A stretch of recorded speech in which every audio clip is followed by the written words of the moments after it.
Studio.co.uk homeware sponsors in for a penny. Whoever did this wanted her to be found. You need to be very careful. There's death close at hand. You don't say. I think you should step down. I'm all you've got. Tomorrow at 10, we get your wardrobe sorted with folding queen Sophie Liard, and Josie's at Britain's Got Talent. Great, see you at 10. All the latest now this Sunday with the ITV News.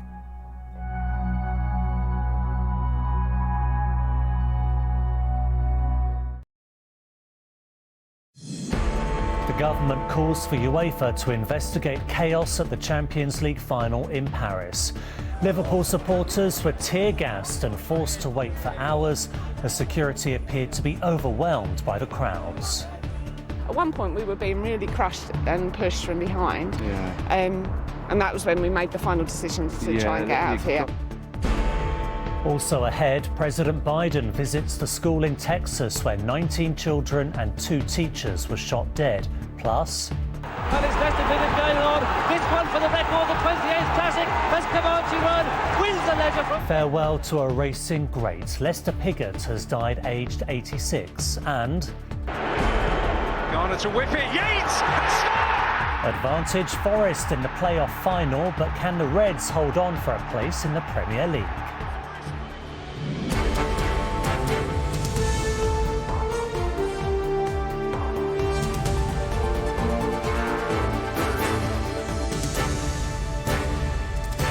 This is ITV News with Duncan Golestani. Good evening. The Culture Secretary has called for European football's governing body to investigate what she calls deeply concerning events at last night's Champions League final in Paris. Thousands of Liverpool supporters waited for hours, with security teams using tear gas and pepper spray as they waited to enter the stadium. Inside the ground, UEFA claimed the game was being delayed because fans had arrived late. But those who were stuck outside have described to us a very different and dangerous delay. Our reporter Chloe Keedy was at the match in Paris and has spent the day finding out what went wrong. This was the welcome Liverpool fans got at Stade de France last night. Slowed down, this footage shows one young supporter, who didn't appear to be doing anything wrong, being pepper sprayed in the face as he tried to make his way to the turnstiles. Outside, thousands of ticket holders were struggling to get in. Families who'd been patiently queuing for hours found themselves funneled into tight spaces by police. They were funneling us all, it seemed like thousands of people into this tiny staircase to go under the road. At one point we were being really crushed and pushed from behind, and that was when we made the final decision to try and get out of here. It got to a point where there was people being crushed, wasn't there? Steve spent nearly £1,000 on a ticket for the final, but ended up watching it on TV after deciding trying to get in was too dangerous. It was just like really, really hostile. It was a deliberate presence to try and, stagnate the flow of traffic. The UK government is urging UEFA to launch an investigation into what went wrong. As kick-off was delayed last night, UEFA first tried to blame the late arrival of fans. They later said it was because thousands of supporters had purchased fake tickets that didn't work in the turnstiles. But this video suggests it wasn't the tickets that weren't working, but the turnstiles themselves. What a joke! Even friends and families of the players got caught up in the chaos. Obviously my tickets were through the club, and somehow somebody told one of my mates that he's got a fake ticket, which I can assure definitely wasn't, because it was obviously through me. So then obviously the French police decided to throw tear gas on fans, on families and things like that. So it's not been well organised. When the match did eventually get going last night, just after 9:30, we were out here and there were still huge queues of people trying to get in. Almost everyone we spoke to had red, streaming eyes, the effects of either tear gas or pepper spray, and some of them told us they'd been waiting 3 hours to get in. A representative for Merseyside Police who was at the ground last night tweeted, "Can only describe it as the worst European match I've ever worked or experienced. I thought the behaviour of the fans at the turnstiles was exemplary in shocking circumstances." Liverpool fans came here hoping for a football match they would never forget. But for many, this was a night that was memorable for all the wrong reasons. And Chloe has returned from Paris and joins us in the studio. Chloe, the Culture Secretary wants an investigation, so what happens now? Well, that's right. She's calling on UEFA for a formal investigation involving stadium staff, the French police, the French Football Federation, Merseyside Police and Liverpool Football Club, so everyone involved, basically. The club are also calling for a formal investigation, and they've actually reached out to fans today, saying they'll be setting something up so that supporters can get in touch and give their account of what happened. The French sports minister also said this afternoon that she's called a meeting tomorrow of security and football authorities to ensure that what happened last night will never happen again. Now, we haven't heard from UEFA since their statement last night, but it'll be interesting to see how they respond given this pressure that they're now coming under. Yes, Chloe, thank you. To the United States, where President Biden has arrived in the Texas town of Uvalde to visit the school where 19 children and 2 teachers were killed by teenage gunmen. The President and First Lady are spending the day meeting friends and relatives who died in Tuesday's attack. Tonight, a cousin of one of the victims, who was in the classroom next door as the attack took place, has told ITV News he's scared to return to school. From Texas, Geraint Vincent has the latest. It has become surely the hardest part of the job for any American president or any First Lady. The Bidens on their way to the scene of this country's latest gun massacre, hoping that they might provide some comfort. They've come to a town which is full of grief and grievance because the police have admitted that their officers at the scene on Tuesday were too slow to confront the gunman. So some of these young lives might have been saved and the survivors might have been spared such trauma. Daniel Garza was in the classroom next to the one where his cousin Ellie died. The shooter came running in, and the first 2 shots, he hit my teacher. So she dropped on the floor as soon as she broke the key, and then everybody was telling her to wake up because they thought she was passing out because she was like shot and losing a lot of blood. Daniel, what you're describing is terrifying to me. What do you think about going back to school now? I mean, how are you feeling about school? I'm honestly feeling kind of nervous and kind of scared. Before the president's arrival, at the early morning church services in Uvalde, prayers were said for the children who are no longer here. Their hearts are broken and they just want to be reassured that their children are with God and that comfort's going to continue to come. And I think they just want to know that the children are at peace. And I assured one step-grandfather, I said, your 10-year-old is at peace with God. The first stop for the president and his wife in Uvalde was the makeshift memorial to the dead at Robb Elementary School, marking the loss of young lives lost in a hail of gunfire, now a horribly regular presidential duty. The President and the First Lady are due to meet some of the relatives of the victims in about an hour or so, and they'll almost certainly hear directly some of that anger which surrounds how the police dealt with the situation on Tuesday. The Department of Justice has just announced that it's going to conduct a review of the law enforcement response to the school shooting. But in what is quite a religious town, this first Sunday after the massacre is primarily one for mourning. And I just want to show you the front page of the local newspaper, the Uvalde Leader News. It has photographs of all the children who died. And the headline is a simple one. It says, "They were smart, they were funny, and they were loved." Geraint, thank you. Geraint Vincent in Texas. Ukrainian President Volodymyr Zelensky has visited soldiers on the front line in the northeastern region of Kharkiv in his first appearance outside Kyiv since the Russian invasion. Mr. Zelensky, who has described the situation in parts of Kharkiv as incredibly difficult, handed out gifts and thanked the soldiers for risking their lives for the country. A cabinet minister has denied pressure was put on Sue Gray to alter her report into Downing Street parties. It follows reports that the civil servant's accounts of some of the gatherings were watered down before publication. Our political correspondent, Catherine Sampson, is in Downing Street for us now. Catherine, take us through these claims. So there are reports that last-minute tweaks were made to Sue Gray's report under pressure from Downing Street officials.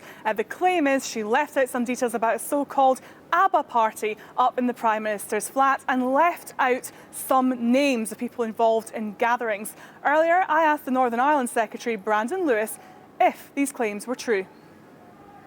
I don't recognise that description at all. Sue Gray is not somebody who would be told what to do by anybody who wants tasked with writing a report and to take that independent approach to it with the space and the time she had. And she's outlined that in the report. She's written a report, actually, that gives some very difficult messages. Well, the Prime Minister says lessons have been learned from Sue Gray. He's been trying hard to draw a line under Partygate, but claims keep on coming. There are more today that there was another party up in the Prime Minister's flat on his birthday, something Downing Street has previously denied. Opposition parties say they want more transparency. They want messages handed over to the committee that's going to be investigating whether Boris Johnson knowingly misled Parliament. But what really matters, of course, is what his own Tory backbenchers think, because they are the ones who could choose to move against him. Thank you, Catherine. A young boy who was thrown from the Tate Modern viewing platform 3 years ago has been able to celebrate his birthday with other children for the first time since the attack. The French boy, who was 6 at the time, has been undergoing rehabilitation. His family says he's defying doctors' predictions and is now able to put on his own splints and play in the park. Lester Piggott, one of the greatest jockeys of all time, has died at the age of 86. In a career spanning 4 decades, he won the Derby a record 9 times and was champion jockey on 11 occasions. Sam Holder has more. Lester Piggott going on. This one for the record, the 28th Classic has Comanche Run, wins the Leisure from Baylor in second. The rebel rider who ruled the racecourse for half a century. Lester Piggott knew how to win, and he did, nearly 4,500 times. He's done it again. An all-time record. The 7th Derby win for Lester Piggott in a classic most jockeys would be happy to win just once. Dominating the sport and becoming a household name with an uncompromising reputation. He was just so dedicated and he put everything into it. He lived and breathed racing. It was his passion, his love, this will to win at all costs. His first victory was when he was 12 in 1948. He developed a unique riding style and faced multiple bans for misbehaviour.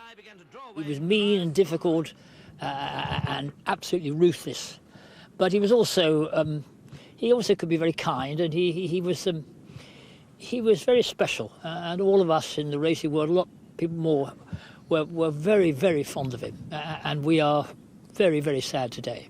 Lester Piggott was partially deaf, and he rarely gave away much in interviews. Did you have any sort of celebrations after this win? No, I didn't. Just a quiet evening. Went to bed early. In 1987, Piggott was sentenced to 3 years in jail for tax evasion and stripped of his OBE. But soon after came one of the most astonishing moments in racing history. Aged 54, Piggott returned and won his biggest ever race prize. And the living legend out of retirement, 54-year-old Lester Piggott. Complicated, controversial, but throughout his career, Lester Piggott was a champion. Lester Piggott, who has died at the age of 86. On to today's sport, and Red Bull's Sergio Perez has won an eventful Monaco Grand Prix, which was delayed by more than an hour because of the wet weather. The Mexican jumped from 3rd on the grid to take the win after outmanoeuvring the Ferraris on pit stop strategy. It meant Charles Leclerc, who started on pole, had to settle for 4th place in his home race. Finally to Wembley, where Nottingham Forest have won the playoff final and will return to the Premier League for the first time in 23 years. They edged a tight match, beating Huddersfield 1-0. Chris Scudder was watching. A giant prize, and even after recent inflation, still the richest game in English football, worth £170 million to the winner. Forest hadn't seen the Premier League in 23 years, and 2 decades' absence flashed past their eyes like Ryan Yates' early chance flashing past the post. And it is a very close call indeed. But persistence paid off. Yates has scored! An own goal from Huddersfield's Levi Colwill. Forest were holding their breath when Huddersfield thought they should have had a penalty, but veteran referee John Moss in his final match before retiring did not give it, and VAR backed him up. The prayers of Forest owner Evangelos Marinakis were answered.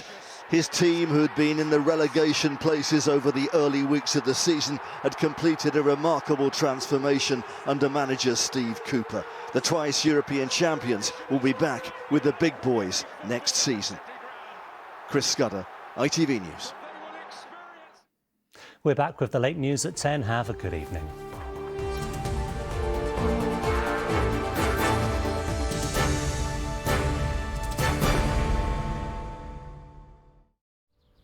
Everywhere will be lovely and warm today. You might even be tempted to go for a dip. Heinz Seriously Good Mayonnaise sponsors ITV National Weather. Hello there, very good evening to you. I hope you've had a really lovely weekend. It certainly has been pretty unsettled. A fair few showers around today, and we continue with the showers for some as we look ahead to this evening and overnight, although it does become largely dry here in the south where we've had the heavy and thundery downpours for some through today. Quite a cool night as well, temperatures for some dropping down low enough for a touch of frost in places away from the towns and cities. And then we look ahead to tomorrow morning, and as you can see, we start the new week in the south with plenty of brightness around. In the north, a mixture of sunny spells and showers pretty much from the word go, and into the afternoon you can see there's a real rash of showers right across the UK. I think possibly East Anglia staying drier for longest, but even so here it is going to be unsettled as well. Temperatures at best 18 Celsius in the south, nearer 13 or 14 further north. The potential again for some thundery outbreaks in places, certainly a very unsettled day, and more showers on the cards for Tuesday as well. That's it. See you later. Heinz Seriously Good Mayonnaise sponsors ITV National Weather. Get ready. You got me wrapped around your finger. To fall head over heels. That's intense. With your next reality favourite. You ain't ever gonna get this candy. And they're all in one place. Go and feel that if you want. Word from material, ain't it? On BritBox. Back for a second helping. Welcome to a brand new series of Cooking with the Stars. Look at me, I'm cooking. I don't know what I'm doing. It's a grudge match, let's put it that way. Which star will burn the brightest? You can cook. And which star will simply burn the pans? Frying over. This is the ultimate showbiz food fight. Stars, get cooking. Brand new Cooking with the Stars starts Tuesday the 7th of June on ITV and ITV Hub. Police!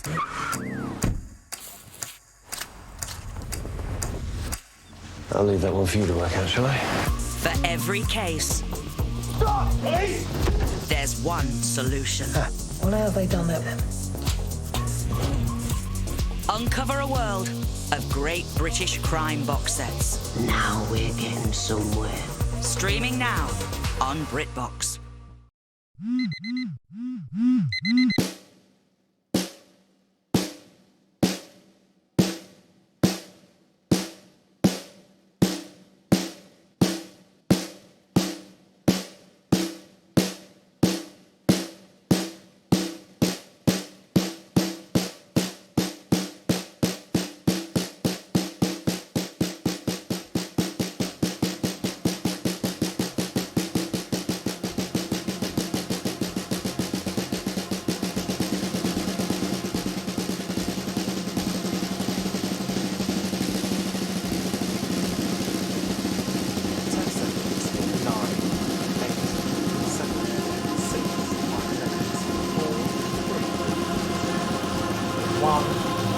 Good morning, Britain.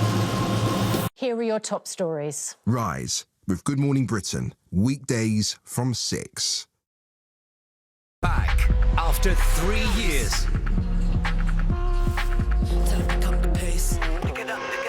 Boy, have we got a race on our hands. It's going to be hectic. Excitement, the adrenaline, the build-up, it all comes to this. The Isle of Man TT starts Thursday at 9 on ITV4. The NTAs are coming. Vote for the stars and shows you love at nationaltvawards.com. Voting closes 11 p.m. on 6th of June 2022. Vote now. There are some people who say there's more to life than funny. What? Oh, yes, says who? Are you having a laugh? Whistle while you work. Lovely to see you.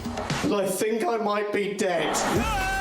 You're joking. They said yes and started giggling. Wow. Oh my God, it's hardcore. Find your funny. Start cracking up. With comedy box sets. Streaming now on BritBox. I've always known that I was swapped at birth. I may be revealing to somebody they are not who they think they are. Did you miss me like I missed him? We did discover that you were swapped. Long Lost Family starts with a Switched at Birth special, Monday the 6th of June on ITV and ITV Hub. If you're the curious type, we've got you. Mandela's family home. Now it's all commercialised. Feed your curiosity. Off you go. And think inside the box. The scale